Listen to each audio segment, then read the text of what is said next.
love me a hot fudge sundae. You know, the ones with the sweet whipped cream, honey glazed pecans, hand-dipped ice cream with thick fudge that could make you lose a tooth. The first spoonfuls always have you closing your eyes to savor the flavor. When it's really good, you unconsciously swing your legs like a little kid, do a little dance in your chair, bouncing and twisting, Lindy hopping, depending on what generation you're from. Eventually, you just throw caution into the wind and you end up jamming with your spoon in hand. I've had boyfriends who had that effect on me. My personal hot fudge sundaes, and they were delicious.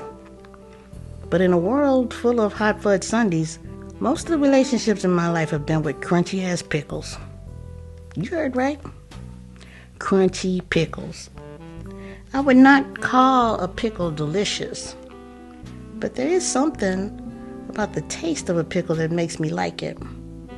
Where I come from, a peppermint stick rammed up the middle of it is necessary for the best experience.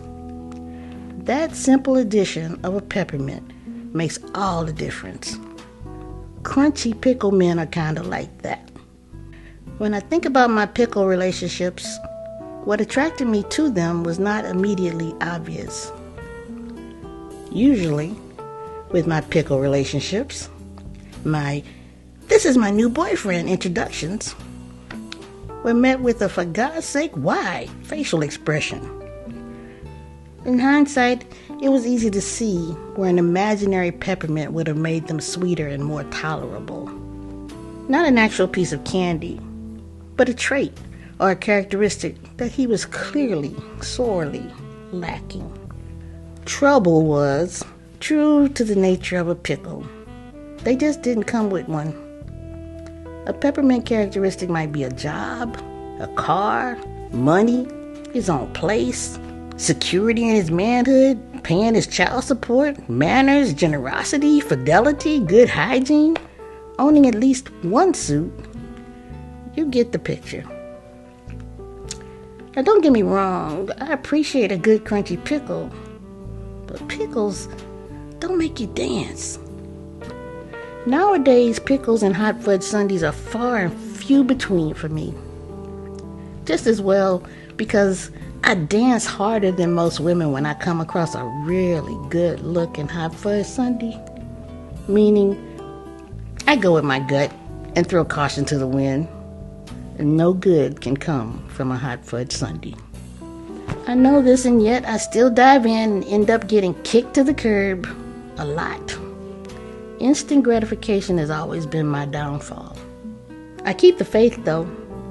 I might come across that person who will be that tasty but healthy dessert that seems to elude me. In my mind, our relationship will be modeled along the same line as my parents, Frank and Marie. Man, that couple aged like a fine wine. They meshed so well together that people talked about them as if they were one entity. They had a lifetime of really living together. They played off each other's strengths and weaknesses. They grew into one solid entity and at the same time maintained their independence and individuality. Watching them together, you knew that they were good to and for each other. And that's the kind of relationship that I crave. My parents were my real life Ozzie Davis and Ruby Dee. Two personalities that were good as individuals and were able to create something new and better together. Maybe so many pregnant women crave pickles and ice cream because the men in their lives have established for them an unusually delicious balance of a hot fudge sundae and a good crunchy pickle. Doesn't that make sense? If I'm looking for anything right now, it's an imitation chocolate fudge sundae flavored brother. One who looks, tastes, smells like a chocolate fudge sundae, but is actually good for you. Maybe there's still one in my future. I want someone that's good to me and for me. Sex has always been an afterthought because if I couldn't have that type of relationship with a guy, sex was out of the question. I'm not for everybody. In fact, this little twat can just dry up and blow away at this point. It's a doorway to much more than just good coochie. It's still the last blockade to my heart and the very core of me. It was at one point safe passage for any future chocolate-colored prince or princess that I would have had, and therefore the gateway to any legacy that I would leave. I would no more open it up to a stranger than I would my front door. Maybe if more sisters thought that way, there'd be a lot more sisterhood and brotherhood. A group of my cousins and I were talking about hot fudge sundaes and crunchy pickles and how some people have sex so freely. When my grandma, of all people, appeared from nowhere. As she walked past our little group, she nonchalantly said, that's too much work for that little piece of sausage, and sauntered on away.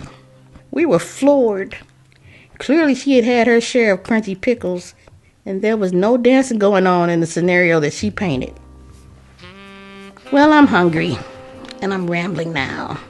If I'm lucky, tonight I will dream of a world where imitation fudge sundae-flavored men are plentiful. Crunchy pickles always have a peppermint, and there's a whole lot of dancing going on.